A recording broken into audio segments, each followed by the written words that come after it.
가상공간 메타버스 관련 신사업을 준비 중인 서울의 중소업체입니다. 이 회사의 개발자 10명은 모두 외국인. 최고 기술 책임자 CTO도 베트남 현지에서 근무하는 베트남인입니다. 현지에서 원격으로 근무하며 화상회의를 진행하고 번역 도구를 이용해 채팅과 이메일로 소통합니다. And it's quite convenient if you work remotely because you don't have to wake up earlier. But also in Vietnam, in India, in US, in some Europe countries, they also provide remote working 100%. 코로나 이후 급성장한 비대면 IT 업종에서 인력 확보 경쟁을 벌이며 개발자 몸값이 천정부지로 치솟으면서 중소업체들은 오히려 인력 채용이 어려워졌습니다. 대안으로 동남아 등 외국 개발자들을 활용했는데 성과는 기대 이상이었습니다. 만족도는 일단은 굉장히 높아요. 프로젝트로 돈을 받다 보니까 일단은 성공을 하느냐 마느냐에 굉장히 초점이 많이 맞춰져 있잖아요. 그러다 보니까 굉장히 진행 속도도 빠르고 인건비는 통상 비슷한 실력의 국내 개발자보다 최대 절반가량 낮습니다. 스타트업과 중소 IT 업체에 외국 개발자들을 연결해주는 업체들도 등장했습니다. 전 세계적으로 봤을 때 개발 실력이 평준화되고 있는 것으로 저희가 보고 있고요. 고객사들 이제 사례를 들어보면 일단 한국 개발자 못지않게 실력이 뛰어나다. 삼성과 LG 등 대기업들도 베트남과 인도 등의 개발자 센터를 만들어 가성비 좋은 현지 인력을 활용하는 추세입니다. 앞으로 수년 내에 개발자를 포함해 IT 일자리의 일정 부분을 동남아 등 외국인이 대체할 거란 전망이 나오고 있습니다. 네, 정진호 기자 나와 있습니다. IT 개발자 양성하는 학원에 사람들이 몰린다는 뉴스도 전해드렸었는데 국내 구인난은 풀리지 않고 있는 건가 봐요. 네, 이게 네카라쿠베라고 하죠. 네이버, 카카오, 라인, 쿠팡, 배민 이런 대형 IT 기업으로만 쏠림 현상이 나타나면서 미스매치가 일어나고 있는 게 문제입니다. 이 중소기업은 경력을 쌓고 빅테크로 옮기려는 수단 정도로 보니 오래 일할 사람이 적은 겁니다. 인력의 질적 문제도 있는데요. 빅테크 기업으로 취직할 수 있다며 개발자 학원들이 여러 생겼고 문과 전공자들이 몰렸는데요.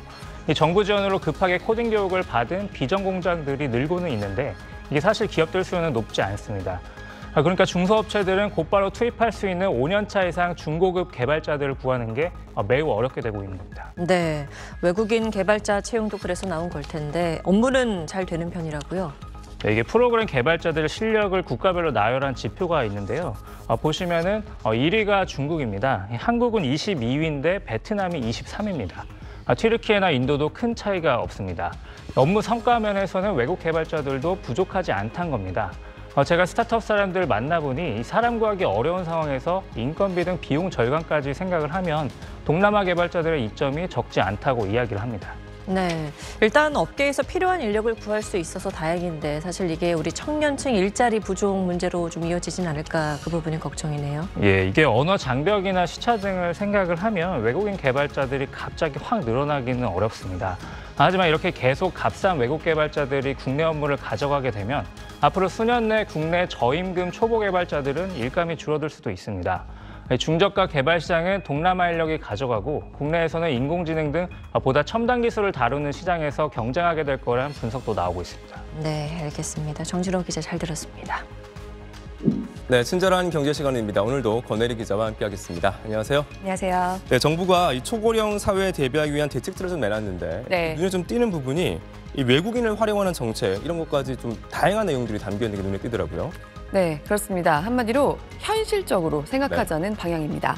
한국인들이 지금 인구 정도라도 유지할 만큼 태어나길 기대하고 있기에는 문제가 너무 심각하다. 그러니까 외국인, 이민자도 좀 더 많은 분야에서 더 빠르게 일할 수 있도록 받아들이고 출산과 육아를 거치면서 경력이 단절되기 마련인 여성과 노인들도 최대한 일할 수 있는 환경을 조성해야 한다. 이런 인식에서 출발한 정책 방향이 어제 발표됐습니다. 지금 우리나라는 전쟁, 대가뭄 또는 옛날 흑사병 수준의 치명적인 전염병 시기를 빼놓고는 세계사에서 없었던 정말 초유의 수준으로 아이들이 줄어들고 있습니다. 인구는 이미 지난해부터 감소하기 시작했고요. 3년 뒤면 그냥 고령 사회도 아니고 초고령 사회, 5명 중 1명 이상이 노인인 사회가 될 걸로 전망됩니다. 그래서 이대로 가면 50년 뒤에는 전체 인구의 절반 이상이 만으로 62세가 넘는 나라가 됩니다. 더 많은 아이들이 태어나고 잘 자라도록 장려하는 정책은 사실 지금 아무리 파격적인 걸 내놓는다고 해도 부족하다, 좀 늦었다고 할 수 있을 정도입니다. 당연히 출산과 육아 대책도 더 획기적으로 발전적인 걸 내놓을 수 있도록 계속 고심해야겠지만요. 현실적으로는 싫든 좋든 결국 이 외국인, 이민자의 경제 활동을 늘려야 한다는 인식이 이번 발표에 깔려 있습니다. 자, 그러면 네. 일단 외국인부터 보죠. 외국인 취업 관련해서는 그럼 당장 어떤 것들이 좀 바뀌게 되는 겁니까? 일단 당장 다음 달 1월부터 네. 택배 대리점에서 물건들을 싣고 내리는 상하차 일, 이걸 중국 동포들이 할 수 있게 됩니다. 택배를 분류하고 우리 집 앞까지 가져오는 우리가 흔히 아는 택배 기사님들의 일은 아직 허용하지 않습니다. 특히 몸을 많이 쓰는 고된 일이면서 일손이 부족하다고 꼽히는 택배 대리점의 상하차 업무에 투입되는 겁니다. 또 중국 동포들이 요양병원 같은 곳에서 간병인으로 취직하는 것도 가능해집니다. 지금까지는 개인적으로 고용하는 간병인으로만 일할 수 있었죠. 중국 동포들, 그리고 우크라이나와 우즈베키스탄을 비롯한 특정 6개 나라의 우리 동포들은 방문 입국을 해도 보통 외국인들과는 달리 바로 취업할 수 있는 분야들이 있죠. 이 분야들을 확대하는 겁니다. 주로 일손이 부족한 육체 노동 업무부터 식당, 숙박업, 이런 데서부터 일자리 확대가 시작될 겁니다. 이 밖에 대체적인 외국인 노동자 정책은 사실 아직은 검토 단계인 것들이 대부분입니다. 하지만 방향은 이번에 확실하게 제시했습니다. 중소기업들이 외국인 노동자를 지금보다 더 빨리, 더 많이, 더 쉽게 고용할 수 있게 하려고 하고요. 단순 노동자뿐만 아니라 기술이 확실히 있는 사람, 전문 인력 외국인들도 지금까지보다 취업을 더 늘릴 예정입니다. 앞으로 아예 우리나라가 받을 수 있는 적정한 이민의 수준을 검토할 기구를 세워서 사람이 부족해지는 한국이 어떻게 지금까지처럼 흘러가게 할 것인가, 굴러가게 할 것인가 연구할 계획이라고 밝혔습니다. 네, 그렇군요. 그러면 이제 다음에 여성과 노인도 한번 살펴보죠. 네. 여성과 노인이 좀 더 오래 일을 할 수 있게 해야 된다라는 게 방향이잖아요. 네. 이 어떤 방안들이 지금 논의되고 찾고 있는 상황인 겁니까? 네, 특히 지금 문제의 인식의 핵심은 네. 여성들이 출산과 육아로 경력 단절이 되면서 다시 일터로 돌아올 수 없게 되는 부분을 최소화해야 한다는 데 있습니다. 네. 경력이 한번 단절되면 전 같은 수준의 일을 하기도 또 전만큼 돈을 벌기도 힘들죠. 그러니까 육아휴직을 하고 다시 자기 자리로 돌아올 수 있는 애초에 다리가 끊어지지 않게 하는 대책이 필요하다는 점을 주목하고 있습니다. 사실 이것도 양극화가 이미 심각합니다. 대기업 300명 이상 사업장은 그래도 엄마들이 육아휴직을 했다가 돌아오는 게 전보다는 훨씬 낫습니다. 그래서 육아휴직 사용률이 77%에 가깝습니다. 반면에 중소기업일수록 가장 작은 4명 이하의 사업장을 보면 육아휴직 사용률이 26%밖에 안 됩니다. 그러니까 아이를 낳으려면 그만둬야지 휴직을 못하는 거죠. 그렇다고 작은 사업장들에 무턱대고 자리를 비운 아기 엄마를 기다리라고만 할 수도 없습니다. 작은 회사일수록 그럴 여건이 더 안 되니까요. 결국 나라가 나서서 인센티브를 줘서 소기업 사장들도 여성 고용을 유지할 수 있게 해줘야 한다는 겁니다. 방향은 맞는 방향인데 아직은 이것도 내년 안에 좀 더 해보자고 검토하는 단계가 대부분입니다.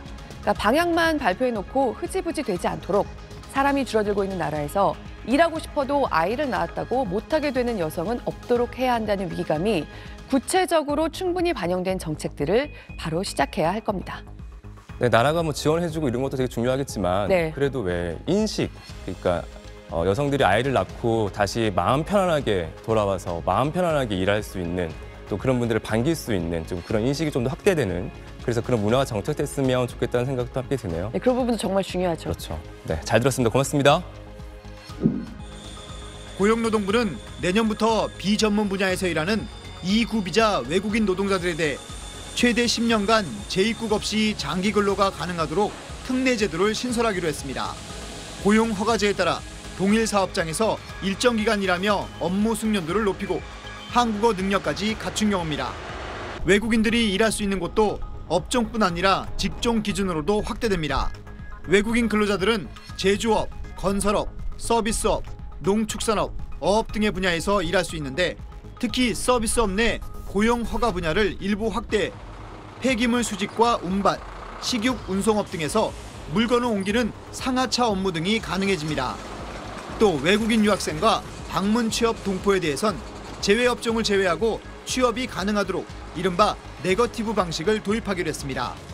이 밖에 사업장별로 연간 신규 고용허가 발급 한도를 내년부터 폐지하고 50인 미만 제조업 영세 사업장에 대해선 총 고용허가 인원을 내년 말까지 20% 늘려주기로 했습니다. 이를 통해 올해 8만 4천여 명이었던 고용허가제를 통한 2구 비자 입국자는 내년 10만 명을 넘길 전망입니다. 앞서 법무부는 내년부터 반도체와 바이오 등 첨단 산업 분야의 외국인 전문 인력을 활용하기 위해 새로운 비자를 신설하기로 했습니다. 이들에 대해선 영주와 귀화 절차를 신속히 처리해주는 패스트 트랙이 적용됩니다. SBS 최호원입니다.